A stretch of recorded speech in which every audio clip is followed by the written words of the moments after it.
이낙연 전 대표가 추진하고 있는 신당 네. 새로운 미래인가요? 이름을 새로운 미래로 하고 창당되었다면서요? 다시 또 돌아갔더라고요.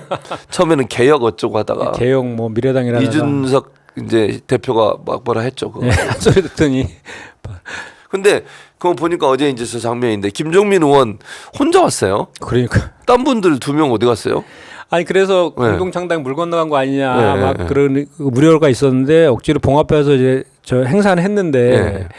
그 2명이 안 나왔어요. 조홍천 의원하고 이현우 의원이 안 나왔는데 네. 제가 보니까 저분들이 하는 걸 보니까 그 안에서 뭐 이준석 신당하고 그 저기 이쪽 그 우리 이낙연 전 대표 신당, 이낙연 신당 간에도 그 디테일한 부분에서 서로 계속해서 마찰이 벌어지고 있는 것, 갈등이 있는 것들이 언론에서 나오기도 했었잖아요. 네, 그랬죠. 근데 그 우리 같은 당이 민주당 네. 그 둘이 공동 창당한 고위 안에서도 상당히 내부 갈등이 있는 것 같아요. 그럼 이런 창당하는 과정에서의 갈등이라고 하면 사실 뭐겠어요? 사실 자리라든지 뭐 이런 거 아니겠어요? 근데 이제 보면은 이 새로운 신당들이 추구하는 가치가 네. 거대한 양당의 기득권을 답하겠다. 그런 가치죠. 네. 그렇죠. 이런 그런 양당의 패권 뭐 이런 것들을 비판하면서 신당을 만드는데 본인들이 더 지금 패권적인 그런 행태들을 보이고 있는 거잖아요. 그 사실 뭐 규모가 어느 정도 될지도 모르는 네. 몇 석 얻을지도 모르는 그런 신당인데도 불구하고 명분보다는 그냥 자리 다툼이라든 이런 거를 하는 것으로 국민들한테 벌써부터 비춰지니까 과연 성공할 수 있을까 지금 대단히 미지수입니다. 그래서 제 생각에는 그 조홍천 의원하고 예. 이현우 의원은 예. 그 개혁 신당이죠. 예. 이준석 예. 신당 그쪽으로 바로 들어가고 싶었던 것 같아요. 근데 그게 안 되니까. 아니 왜냐하면 그렇게 들어가야지 본인들이 예. 몸값이 높아질 거 아니에요.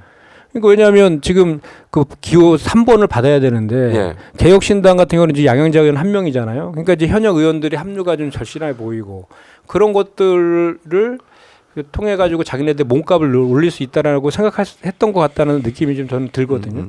근데 이제 거기서 안에 이제 김종민 의원과 생각이 또 틀어져서 저렇게 이제 나온 것 같다는 생각이 들어요. 그 나머지 2분은 그러면 나중에라도 들어갈 가능성이 있다고 보세요? 아니면 아니라고 보세요? 저는 개혁신당 쪽으로 갈 가능성이 바로 들어가지 않을까라고 생각해봐요. 그래서 결국은 우리가 그전에도 계속 그 예상했던 대로 네.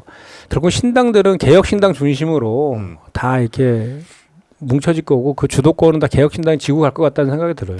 그러니까 아마 이낙연 전 대표가 추진하고 있는 신당이 개혁신당과의 합류 가능성이 좀 낮아지고 점점 멀어지다 보니 거기에 이제 불만을 품고 일정 부분 참여하지 않았다 이렇게 볼 수도 있겠네요. 그런 것들도 영향이 있을 것 같아요. 근데 그분들이 개혁신당에 가가지고 과연 활동을 잘할 수 있을까요? 충돌되는 지점 없겠어요, 이준석 대표하고? 아, 엄청 많겠죠. 왜냐하면 벌써 뭐 그 이준석 그 대표는 그 이번에 그 여기 어제 행사에서도 네. 축사하는데 그 얘기 했어요. 우리 사이에 우리 간에 커다란 차이가 있다는 것을 우리가 저기 인정해야 된다. 숨기면 안 된다. 이렇게 얘기해 버렸잖아요. 얘기해 버리고 뭐 그 방송에 나와서 자기를 비판했던 사람들이 그 저기 새로운 미래 네. 이번 창단된 그 안에 뭐 인사가 있는데 그런 인사하고는 같이 못 한다. 뭐 대놓고 막 얘기하고 있지 않습니까? 뭐 이 사람 저 사람 다 빼면은 어떻게 같이 합니까? 결국 못한다.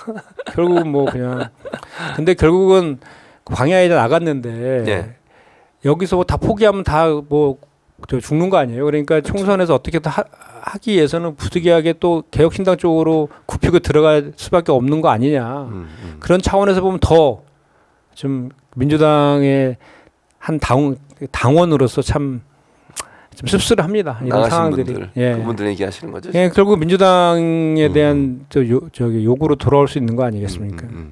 어쨌든 그래서 뭐 제가 볼 때는 이제 개혁신당 쪽으로 신당 쪽은 좀 뭐 힘이 모아질 것 같고 새로운 미래라고 하는 정당 그 창단했으니까요. 새로운 미래라고 하는 정당은 이번 총선에서 유의미한 어떤 결과를 이끌어내기는 좀 한계가 있지 않을까 이런 생각이 듭니다. 맞습니다. 예.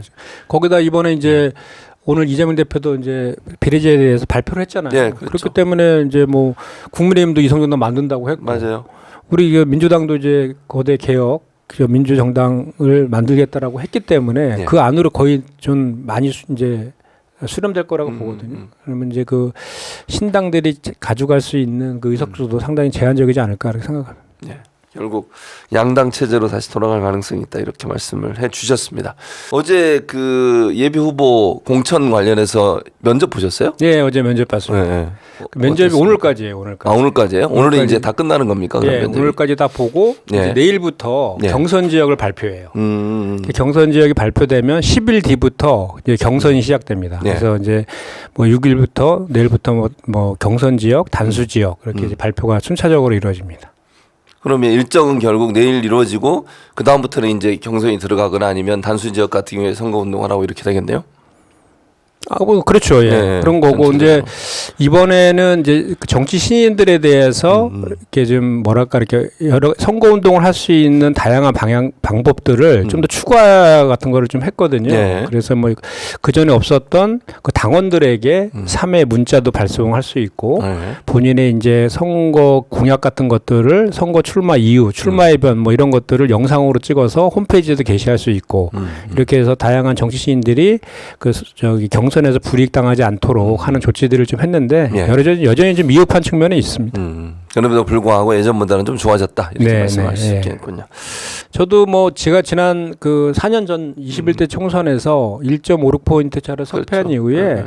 그 평택을 지역위원장을 4년 동안 맡으면서 그 평택 시민들과 끊임없이 소통했거든요. 그래서 이번 총선을 준비했기 때문에 그 우리 그 지역에서의 그런 기반들은 지금 제가 네.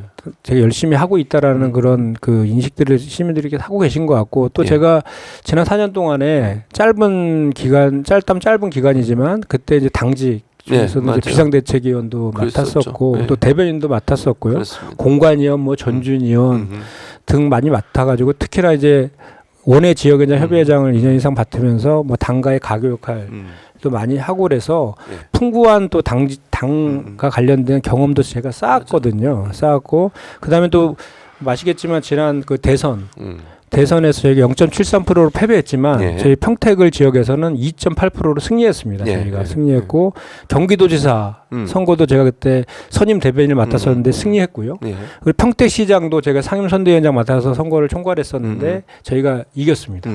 그래서 대선 때에도 제가 종합상황실 부실장과 노동위원장 겸직하면서 또 경기도 공부단장 3가지를 겸직하면서 정말 열심히 했거든요. 그래서 평택을은 대선 지선에서 다 승리했어요. 예. 그래서 제가 이제 그 이번 총선에서 제가 이기면 이제 예. 그랜드 슬램을 달성할 그렇죠. 거고 평택 그 저 민주당 출신 시장과 예. 그 민주당 출신 도지사하고 보조를 잘 맞춰서 평택 발전을 많이 이제 시킬 수 있겠다는 생각이 좀 들고요.